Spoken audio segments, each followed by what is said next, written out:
मी आता एका खास फंक्शनला आले आहे, म्हणजे अभिनेते जयवंत वाडकर यांच्या मुलीचं म्हणजे स्वामिनीची आज एंगेजमेंट आहे आणि खरंच आनंदाचा क्षण आहे. खरं तर म्हणजे वाडकर दाम्पत्य माझ्यासोबत आहे.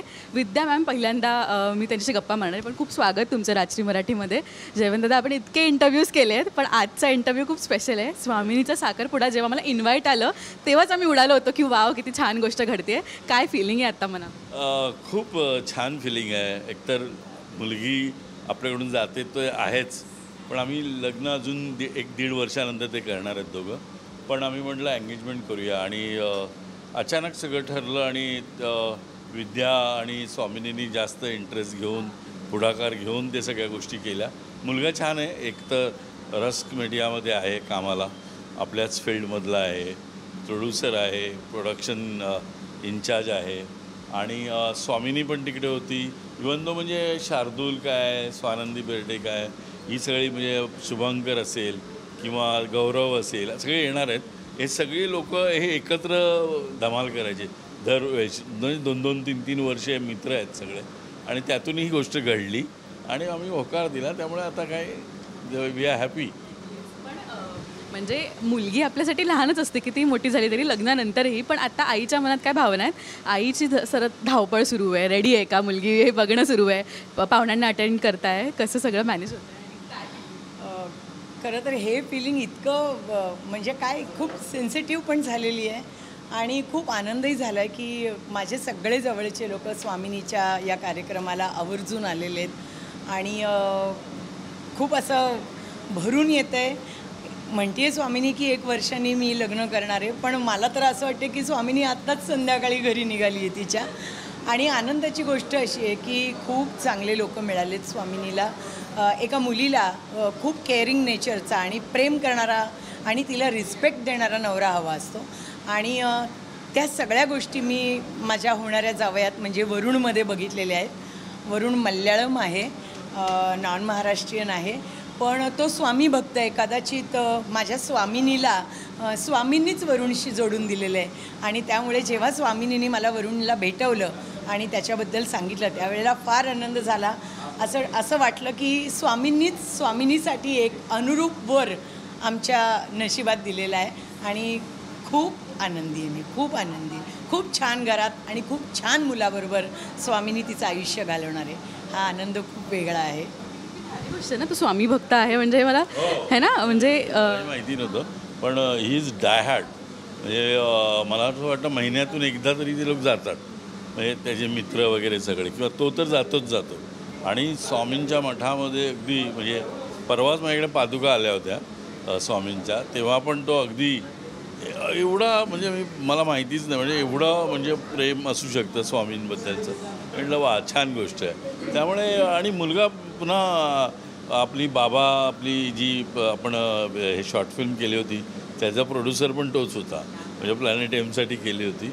आणि तेव्हा काही मग कल्पनाच नव्हती किंवा त्याच्याही मनात नव्हतं म्हणा, पण हळूहळू का होईना पण कुठेतरी काहीतरी जुळलेलं असतं आणि नशिबात असतं ते होतं नेहमीच. जेव्हा स्वामींनी म्हणाली होती की आम्हाला लग्न करायचं आहे, तुमची पहिली रिॲक्शन काय होती? का वडील म्हटल्यावर थोडंसं आपण सगळं पारखून बघतो कसा आहे मुलगा, काय पहिलं? माझी रिॲक्शन बघशील तर मला त्यांनी म्हटलं ना की मी म्हणजे हिने आणि मला दोघा म्हणजे स्वामीनी ऑलवेज आईकडे मुलं असतात, तर या दोघींनी मला रात्री एकदा मी आलो शूटिंगवरून तेव्हा मला बसवलं, तुला काहीतरी बोलायचं आहे. म्हटलं हां बोला ना. तेव्हाच मला डाऊट आला होता, म्हणजे काय बोलणार. आणि आपण ॲक्टर आहोत, आपण इतक्या वर्षाचा अनुभव आहे, त्यामुळे मला आधीपासून थोडं माहिती होतंच. तेव्हा पण मी हिला म्हणायचो काय एवढ्या रात्री का आलं आहे वगैरे, असं सगळं चालायचं. ऑफकोर्स बाप आहे शेवटी, त्यामुळे चालायचं. त्यामुळे मला थोडीशी कुणकुण होती आणि मला म्हटलं ओके, तर तिने घेतली आहे जबाबदारी, तर म्हटलं काय हरकत नाही आणि आपण सपोर्ट करू आपल्या मुलाला. आता ऑन कॅमेरा स्वामिनीला काय एक संदेश किंवा असं एक प्रेमाचा मेसेज द्यायचा असेल ऑन कॅमेरा, काय सांग? ऑन कॅमेरा काय नाही, अशीच आणि मला तुला सांगू का, मला तन्मय आणि स्वामिनी हे 2 मुलं आहेत, पण मला तन्मयची आजही काळजी वाटते. याचं काय होईल, तो आता चांगल्या इव्हेंट कंपनीमध्ये आहे, सॉलिड आहे, खूप मस्त आहे, पण तरीसुद्धा मला त्याची काळजी वाटते. पण मला स्वामिनीची कधीच काळजी वाटली नाही, कारण मला माहिती आहे ही मुलगी सर्वाईव्ह होणार.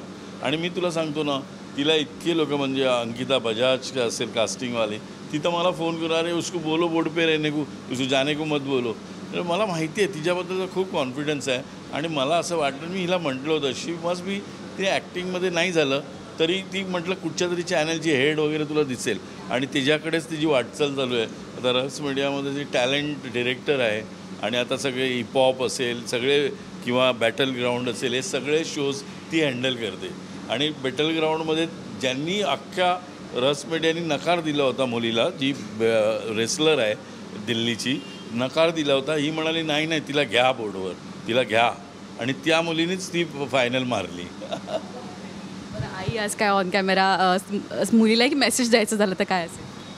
काही नाही, मुलीला मेसेज असा आहे की स्वामिनीला लहानपणापासून ज्या संस्कारामध्ये मी वाढले माझ्या आईच्या घरी, तेच माझे संस्कार तिला आहेत.